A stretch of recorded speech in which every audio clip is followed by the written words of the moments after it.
30 ഈസ്റ്ററിൻ്റെ 5-ാം ആഴ്ചയിലെ ചൊവ്വാഴ്ച.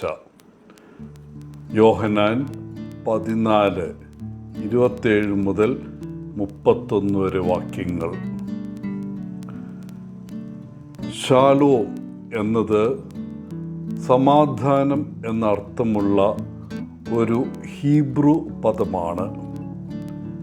കൂടാതെ ഹലോ എന്ന അർത്ഥത്തിൽ ഭാഷാപരമായി ഉപയോഗിക്കാവുന്നതാണ്. യഹൂദരുടെയും അറബികളുടെയും ഇടയിൽ ഒരു വ്യക്തിക്ക് സമാധാനം ആശംസിക്കുക എന്നത് അന്നും ഇന്നും വളരെ പ്രാധാന്യമുള്ളതാണ്.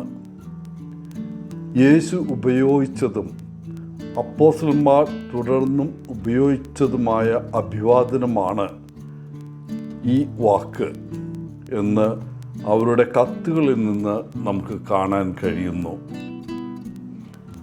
സഭ ഇപ്പോഴും ആരാധനക്രമത്തിൽ ഇത് ഉപയോഗിക്കുന്നു.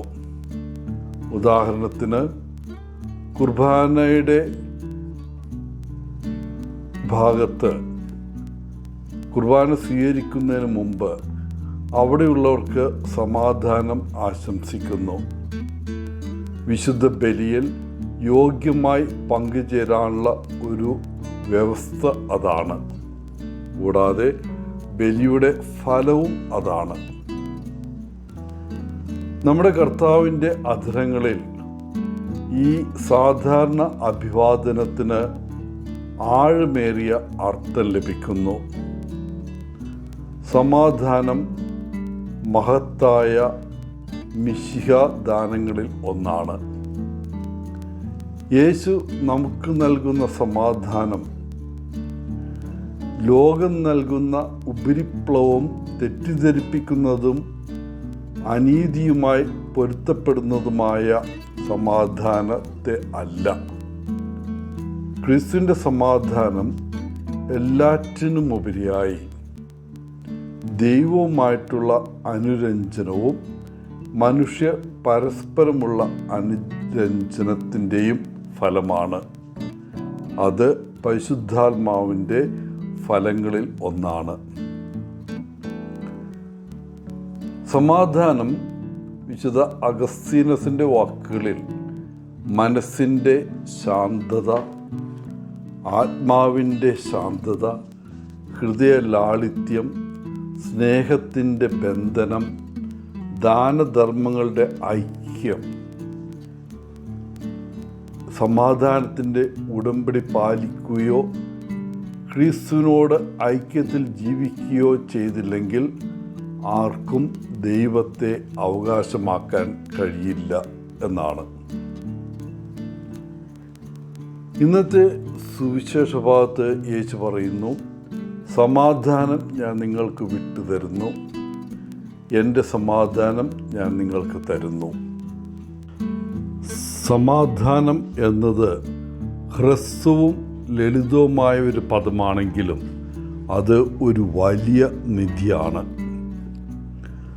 സമാധാനം എന്നത് നമുക്ക് സ്വയം നിർമ്മിക്കാൻ കഴിയുന്ന ഒന്നല്ല. എന്നാൽ നമുക്ക് സമാധാനം കൊണ്ടുവരാൻ സഹായിക്കുന്ന തിരഞ്ഞെടുപ്പുകൾ നടത്താൻ സാധിക്കും. ഒരു പങ്കാളിയുമായോ സുഹൃത്തുമായോ കൗൺസിലറുമായോ സംസാരിക്കുന്നതും പ്രാർത്ഥനയിൽ ലയിച്ചിരിക്കുന്നതും ആകാം അത്.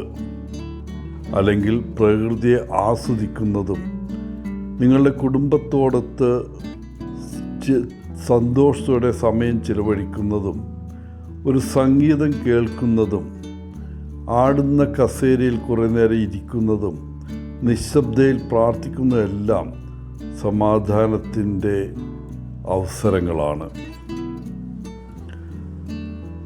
സമാധാനമാണ് നമ്മുടെ അവകാശമെന്ന മഹത്തായ യാഥാർത്ഥ്യം എത്ര പേർ മനസ്സിലാക്കിയിട്ടുണ്ടെന്ന് ഞാൻ അത്ഭുതപ്പെടുന്നു.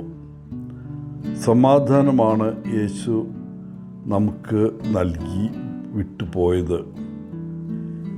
ഒരു സാഹചര്യത്തിലും നമ്മിൽ നിന്ന് അതെടുത്തു കളയാൻ കഴിയില്ല. അതാണ് യേശു അർത്ഥമാക്കുന്നത്. ലോകം നൽകുന്നത് പോലെ അല്ല ഞാൻ നിങ്ങൾക്ക് നൽകുന്നത്. പ്രിയപ്പെട്ടവരെ, സമാധാനം യേശുവിൻ്റെ ദാനമാണ്. ഏതൊരു സമ്മാനത്തെയും പോലെ അത് സ്വീകരിക്കാനോ അവഗണിക്കാനോ നിരസിക്കാനോ നമുക്ക് തീരുമാനിക്കാം. നമുക്ക് സമാധാനം സമ്മാനിക്കാൻ യേശു ആഗ്രഹിക്കുന്നു. ഇന്ന് നാം അവൻ്റെ സമ്മാനം സ്വീകരിക്കുമോ? അതിനായി നമ്മുടെ മനസ്സും ഹൃദയവും തുറക്കുമോ? എല്ലാവർക്കും നല്ലൊരു ദിനം ആശംസിച്ചുകൊണ്ട് ഒത്തിരി സ്നേഹത്തോടെ പോളച്ചൻ CSSR ഫ്രം കേരള.